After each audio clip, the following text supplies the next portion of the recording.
Hey everyone, Zion over here from Nintendo Life. Gosh, isn't it such a nice thing finally having a name for Nintendo's next console, the Switch 2? Now while Nintendo has only released a short trailer showing off one game and a brief look at the console itself and the next set of controllers, there's still a lot to garner from it. And since we know a lot of rumors have been spreading over the past few weeks, months, and even years, we wanted to share with you everything that we know about the Nintendo Switch 2 officially, on the record, so that way when you're chatting with your pals, you don't make a fool of yourself.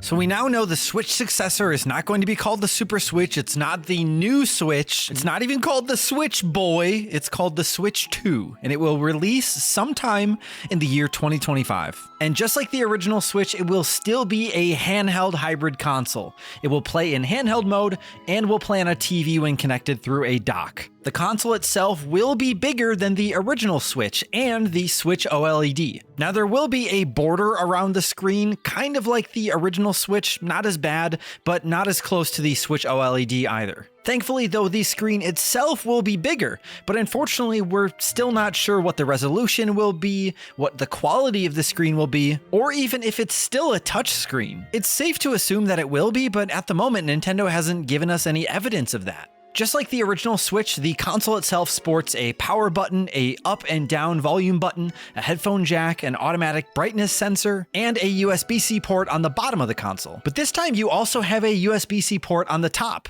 It also has a cartridge slot for physical games, and right next to that is an oval-like shape that we are going to speculate and assume is a microphone. It's very similar to the microphones that you'd find in the DS Lite, the original DS, even the new 2DS XL. On the back of the console, you'll find a kickstand, which is much slimmer than the one from the Switch OLED, but is similarly designed and should be quite sturdy. On the bottom of the console, you'll see some speakers, very similarly to the Switch OLED, but it also appears there are some air intakes as well. The Switch 2 doesn't feature the same rail system for Joy-Con controllers as the Switch 1 did either. Is that what we're going to call it, by the way? Is it the Switch 1 now? Let me know in the comments below. But instead, it features a gap with a controller plug in the middle, which is where the brand new controllers will fit. We actually don't even know if they're called Joy-Con either. And there's no way that Nintendo will just call them like Joy-Con 2, right? Anyways, the new controllers. They're bigger in basically every way. The triggers, the analog sticks, the buttons. There's even an additional button below the home button, but we're unsure of what that does yet. Some have speculated it would be the C button, but we don't see the letter C on it at all, do we? It still could be, but at the moment we just don't know. But we do know that Nintendo will be releasing a black set of Joy-Con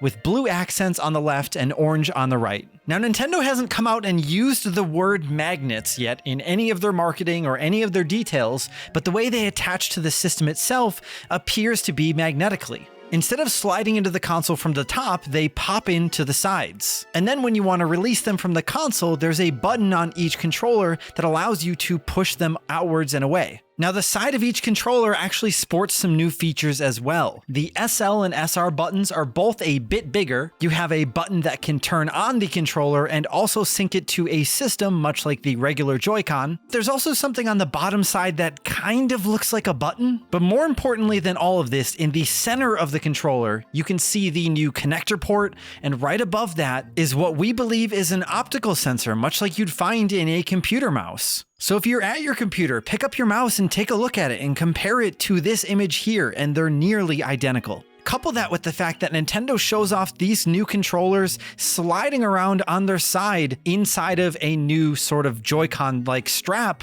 it's incredibly safe to assume that these controllers will feature some kind of mouse control. These new Joy-Con straps for the Switch 2 also feature a button on the top, which we're assuming is going to be used to remove them from the controller. But that's just speculation. We haven't actually held these controllers for ourselves. From the trailers, we can see that the Switch 2 will be paired with a brand new dock that has even more curve than the Switch OLED's dock. It'll still have a power indicator, and you'll be able to see a bit more of the Switch's screen. Nintendo is yet to confirm if they'll actually do anything with that extra bit of screen or if the dock will have any new features though. We can also see that Nintendo is making a brand new grip to hold these new controllers, and they'll also be slotted in from the side instead of from above. Now, as far as the games go, Nintendo has confirmed that the Switch 2 will be backwards compatible physically and digitally. Now, Nintendo has stated that there may be certain Switch games that will not be supported or fully compatible with the Switch 2. We don't know entirely what that means yet, but that leaves us to speculate that maybe it's things like Nintendo Labo or games that used VR. This sounds more like something just to cover their butts, and we're assuming that most of the library will be compatible. But even with something like the PlayStation 5, you'll still find certain things like demos or even PT are not compatible with the PS5, even though most games are backwards compatible from the PS4. As long as Nintendo doesn't just straight up lock out the ability to play certain Switch 1 games on the Switch 2, we will be happy campers here at Nintendo Life Towers. But why would we even want to play Mario Kart 8 Deluxe for the 1000th time when there's a new Mario Kart game coming to the Switch 2? Is it Mario Kart 9? Is it Mario Kart 10? Is it Mario Kart X? We have no idea. But we can confirm that it's coming to the Switch 2, whatever it is, and we have a full video dissecting every bit of it that we could, so we'll leave a link to it in the description down below. While Nintendo does have a Switch 2 Direct set to air on Wednesday, April 2nd of 2025, there are a few third-party developers that have come out of the woodworks to say that they are working on games for the Switch 2. My Time at Evershine, which is the next game from the developers of My Time at Porsche and My Time at Sandrock, have said that their next game is going to be coming to the Switch 2. We've also heard the turn-based RPG Bestario is going to be developed for the Switch 2, and Playtonic, the developers of Yooka-Replaylee, have teased that their remake of the original game, Yooka-Replaylee, could be coming to the Switch successor as well. We're also happy to hear that Nintendo has confirmed that the Switch 2 will use Nintendo Switch Online, but unfortunately we're unsure as to what extent that may be. While we know the Switch 2 is releasing sometime in the year 2025, it's safe to assume that it's going to release after the month of April. And that's because Nintendo is hosting a whole load of in-person events where the public can go hands-on with the Switch 2 in 13 different cities across the world. We'll leave you with a list of those cities here and a link in the description down below to our website where we have all of the details for you, and we'll keep it updated in case of things change. Anyone over the age of 18 can register to attend one of these events for free by logging in with a Nintendo account. You can only register for one city though, so choose carefully. And if you are planning to try to go together with your family and you're a youngin', you can have your parents apply with their family account and you can all be registered for the same city. Registration is open in the US from January 17th through January 26th. Tickets are limited and will be given out randomly at a later date, much like how tickets were distributed for the previous Nintendo Live events. Is it April yet?